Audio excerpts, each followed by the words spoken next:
I did it. I actually did it this time. And it was a disaster. You did it. You spoke up. I spoke up. I didn't stop myself. I didn't say never mind like we talked about last time. I didn't freeze. I actually pushed the words out of my mouth. And honestly, Larah, I wish I hadn't. I really, really wish I had just stayed quiet. What happened, Miles? Take your time. We were in the strategy meeting, the big one for the new project. There were maybe 6 of us in the room, and the conversation was moving fast. People were throwing out ideas, talking over each other.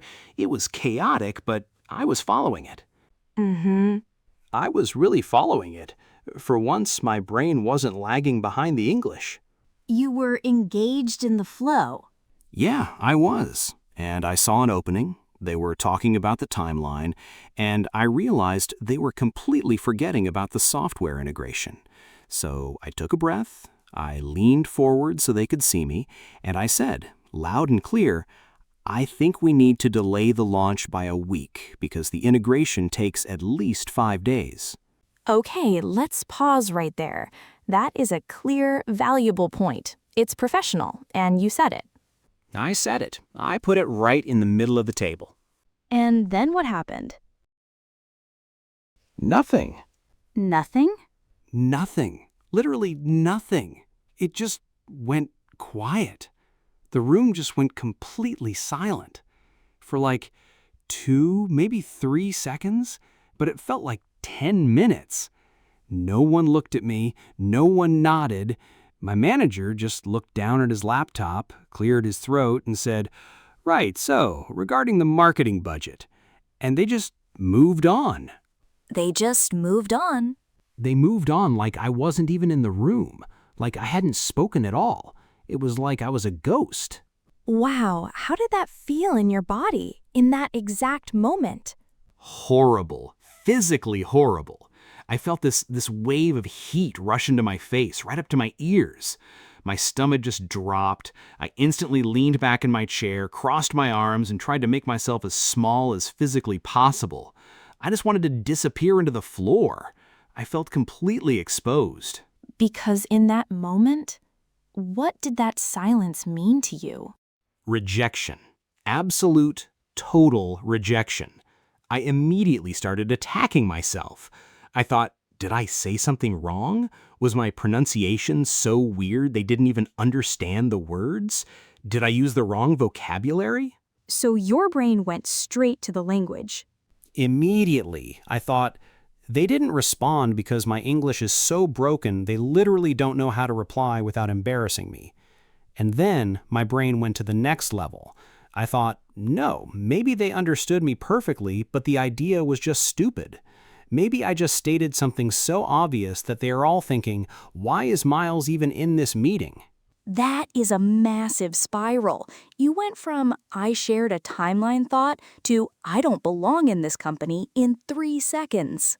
It was a hurricane. I sat there for the rest of the meeting, another 40 minutes, Larah, and I didn't hear a single thing anyone said.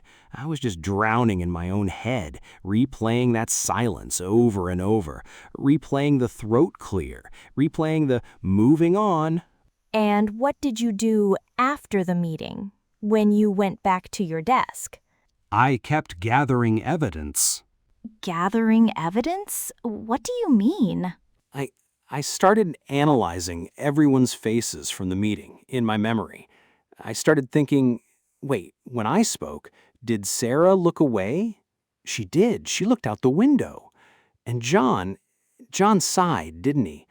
I think he sighed when I started talking. I just sat at my desk, feeling sick, trying to prove to myself that they all thought I was an idiot. You were looking for proof. Yes, I was looking for proof that I failed. And when you look for it, you find it. By the time I went home, I was convinced my career was over. I didn't want to talk to my wife. I just felt defeated. All because I opened my mouth. I want to slow this way, way down. Because the pain you are describing is so real. It's heavy and it's exhausting. But Miles, we need to separate what actually happened in that room from what happened inside your head. But what happened in the room is what happened in my head. They ignored me, Larah. You weren't there. You didn't feel the energy in the room. I know when I'm being dismissed. I hear you, and I validate that it felt incredibly dismissive.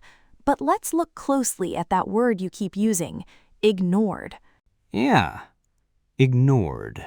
When you use the word ignored, you are implying an intention. You're telling yourself a story that 6 people heard you, understood you, judged you as incompetent, and then actively decided to punish you with silence.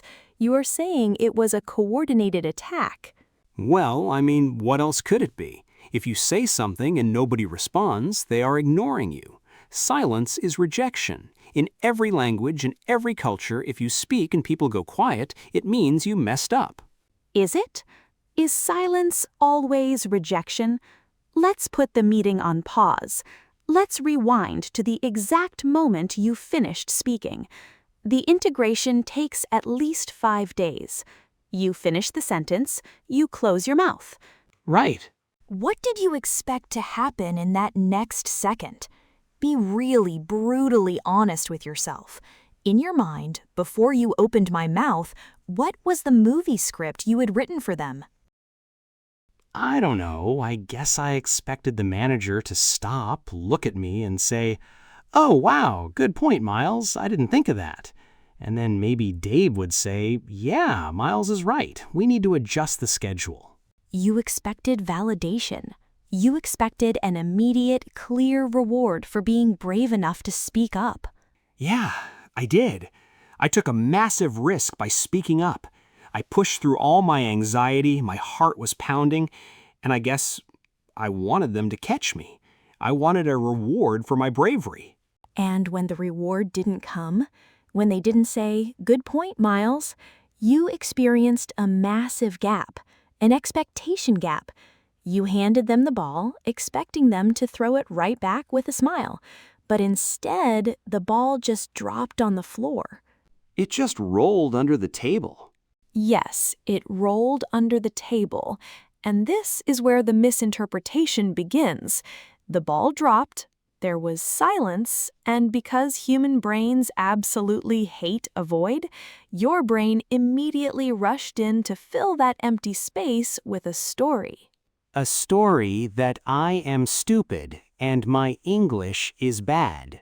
Exactly. You didn't just observe the silence, you interpreted it. But again, how else do I interpret dead silence?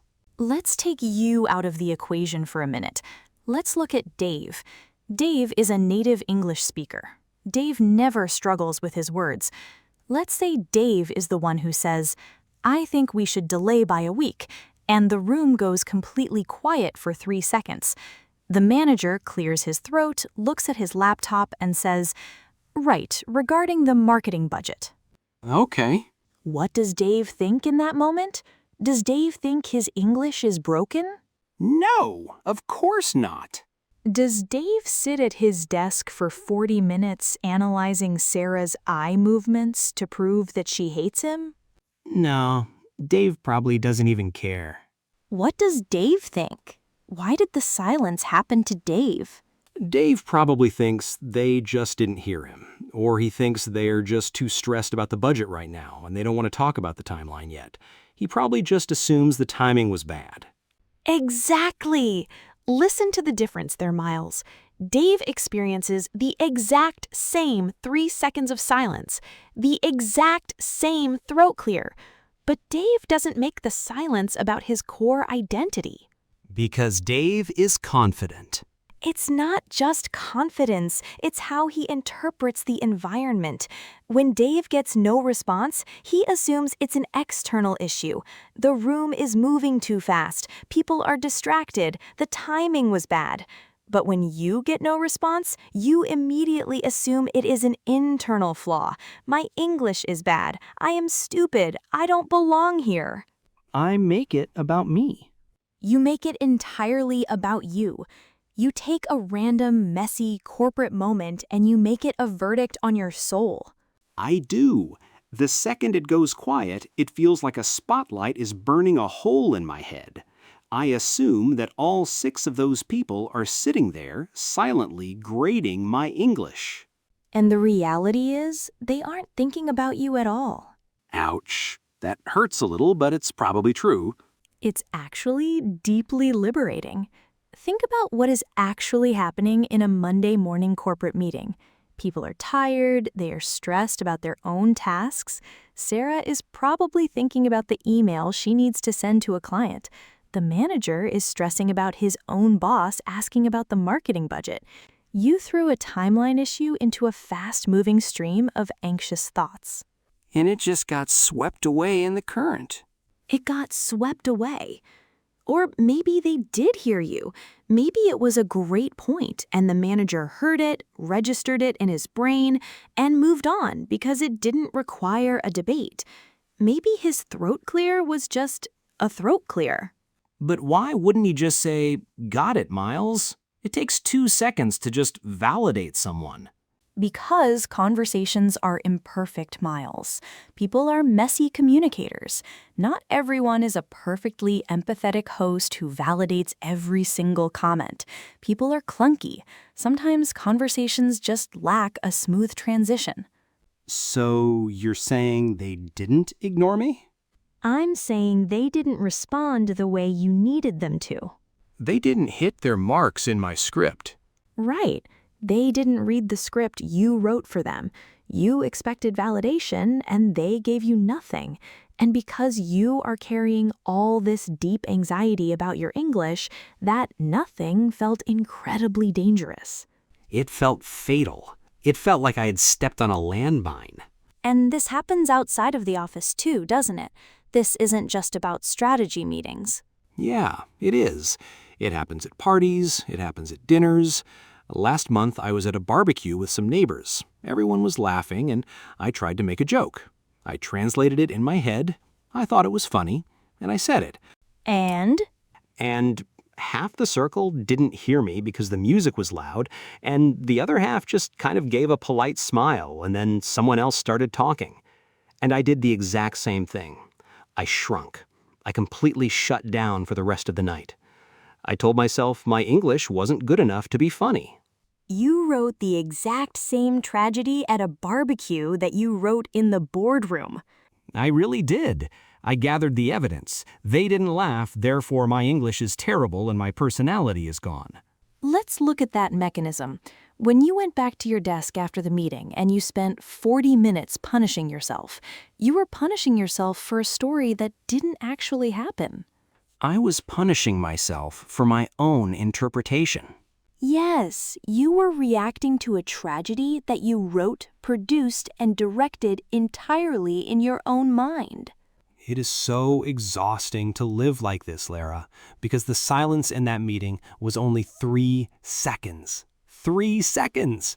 But I carried the pain of it for the entire day. I carried it home with me. I let it ruin my evening because of 3 seconds of nothing. This is exactly why we have to reframe what silence actually is. You said earlier that silence is rejection. It's not. What is it then? If it's not rejection, what do I call it? Silence isn't rejection. It is ambiguity. Ambiguity? It just means lack of data. It means unclear. When someone doesn't respond, it does not automatically mean no. It does not automatically mean your English is bad. It just means no immediate data available. But the human brain hates ambiguity. The brain despises ambiguity, especially when you are already feeling vulnerable. When you are speaking a second language, you are essentially walking around a room without armor. So when you encounter ambiguity, your brain panics and says, "Warning, we need an answer. Why is it quiet? It must be a threat. They must think we are stupid." Wow. Yeah, it's a defense mechanism, isn't it? My brain would rather believe a terrible, painful story that I'm an idiot than just sit in the unknown. Exactly. Believing you are an idiot feels terrible, but at least it's a clear answer. It gives you an action plan. Hide. Ambiguity, just not knowing what they're thinking, feels completely out of control, so you take control by making it your fault. I take control by blaming myself. You do. I didn't get a response because my English is flawed. Boom. Case closed. The mystery is solved. Now you can go back to hiding in the corner. And I did go back to hiding. For the rest of the meeting, I didn't say another word. Even when I had another idea later, a really good idea about the budget, I just kept my mouth shut. Because I told myself, look what happened last time. Don't touch the stove again, Miles. You'll get burned. And the saddest part is, the stove wasn't even hot. The stove wasn't hot. It was just a normal meeting. It was just a normal, messy, imperfect human meeting where sometimes ideas bounce and sometimes they just float away into the air, just like the joke at the barbecue. Sometimes jokes land, sometimes they don't. It has nothing to do with your worth as a human being. It's so wild how my mind just hijacked reality. I was sitting in the exact same physical room as my manager and Dave, but I was living in a completely different reality. You weren't reacting to reality. You were reacting to your interpretation. I wasn't reacting to reality. I was reacting to my interpretation. And your interpretation is heavily, heavily biased by your fear. It's like wearing sunglasses with thick red lenses and then getting upset that the whole world looks red. Yeah, the red lenses are my insecurity about my English. Every look, every sigh, every throat clear, every moment of silence gets filtered through that red lens, and it all comes out looking like rejection. So, how do we take the glasses off? You tell me, because I really, really don't want to go through another 40 minutes of mental torture tomorrow. I am so tired of analyzing people's faces. The first step is exactly what we are doing right now. Awareness. You have to recognize that when the silence happens, your brain is going to try to hand you a script. It's going to hand you a dark, tragic script that says they hate your idea, your English is broken, and you don't belong here. And I don't have to read the script. You do not have to read the script. When you speak up in the next meeting, and you will speak up again because you are brave enough to do it, and the ball drops and there's a 3-second silence, I want you to literally say a word in your head. What word? Ambiguous. Just label the silence. Label it. Don't solve it. When the room goes quiet, just take a breath. Sit back in your chair and say to yourself, this is ambiguity. I do not have enough data to know what they are thinking right now, and that is okay. I do not have enough data. That sounds so scientific. It sounds detached. It is detached. It removes the emotion. It stops the spiral. If you don't have enough data, you cannot write the tragedy. You just have to sit there in the quiet. And let it be quiet. Let it be quiet. Let the manager clear his throat. Let the conversation move on. Let the joke at the barbecue fall flat. And remind yourself, my value did not just decrease because nobody applauded my sentence. That is really hard to do. In the moment, when your face is hot, it's hard to be scientific. It is incredibly hard. It takes practice. But think about the alternative, Miles. The alternative is making everything your fault and shrinking into the corner for the rest of your life. That destroys you over time. It does. It shrinks my personality. Because every time I interpret silence as rejection, I build a taller wall. I make it harder for myself to speak the next time. Exactly. You are teaching your brain that speaking is dangerous. We have to teach your brain that speaking is safe, even when it's ignored. Safe, even when it's ignored. Because your voice is valid simply because you used it. Your right to be in that meeting does not depend on them praising your grammar. You belong there. Yeah, okay. Next time I throw the ball and it drops, I'm just gonna let it drop. I'm not going to look at Sarah's eyes to see if she's judging me. I'm not going to write a story about it. It just dropped. It just dropped. You didn't do anything wrong. You just spoke in a room full of distracted human beings. Just distracted humans, not a jury. Never a jury. Ambiguity. I'm gonna remember that tomorrow. Because silence isn't rejection, Miles. It's just ambiguity. Exactly. You're getting it. What about you? Think about the last time you spoke up.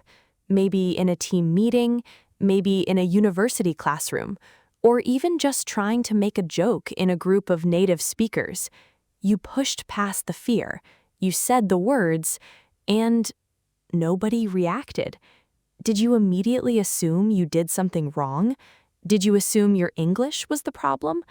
Did you spend the rest of the day punishing yourself for a story you made up in your own head? Notice the silence next time. Notice the urge to blame yourself. Don't write a tragedy. It's just ambiguity.